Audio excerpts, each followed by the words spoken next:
सरकारने दिलेला शब्द पाळावा, आंदोलन करण्याची वेळ यायला नको होती अशी मागणी जरांगेंनी केली आहे। आंदोलन करताना निर्भीड असलं पाहिजे, सरकारला बळी न पडता आंदोलन केलं पाहिजे असंही त्यांनी म्हटलंय।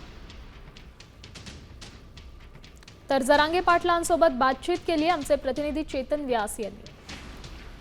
आपल्यासोबत जरांगे पाटील आहेत, ते आज बच्चू कडूंच्या भेटीला चालले आहेत। ज्यावेळेस आंदोलन उभं आहे तर आता अटीतटीची वेळ आल्यावर आपण थोडंसं साथ दिली पाहिजे, कारण आपण शेतकऱ्याचा पोर आहे। त्यामुळे आम्ही कालच रात्रीच ठरवलं की घरी बसून उपयोग नाही, इथं शेतकरी संकटात सरकार जर आणत असेल तर आपण मात्र ताकदीने उभं राहायला पाहिजे। त्या दृष्टिकोनातून आम्ही आलो।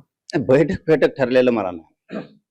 काल आम्ही जे बघितलं ते कुठंतरी आम्हाला लागलं की सरकार जाणून बुजून संकट आणायला लागले, आणि मग यावेळेस शेतकऱ्यांचे पोरं आहेत आपण, प्रश्न शेतकऱ्यांचे, त्यासाठी जर नागपूरला आंदोलन उभं असेल तर आपण घरी झोपायचं का?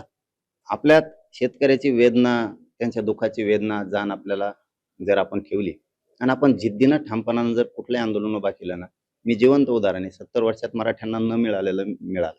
मी ठोक बोलत असतो, पोटात ठेवून काही नाही।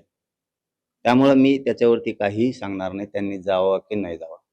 आंदोलन चालवण्याचा ज्याचा त्याची हातोटी वेगळी वेगळी असते, ज्याचं त्याचं आंदोलन चालवण्याची पद्धत वेगळी असते। चेतन व्यास, साम टीव्ही न्यूज, वर्धा। आता isakal.com आहे देशातील नंबर 1 ची मराठी न्यूज वेबसाईट। प्रत्येक अपडेटसाठी isakal.com ला नक्की भेट द्या।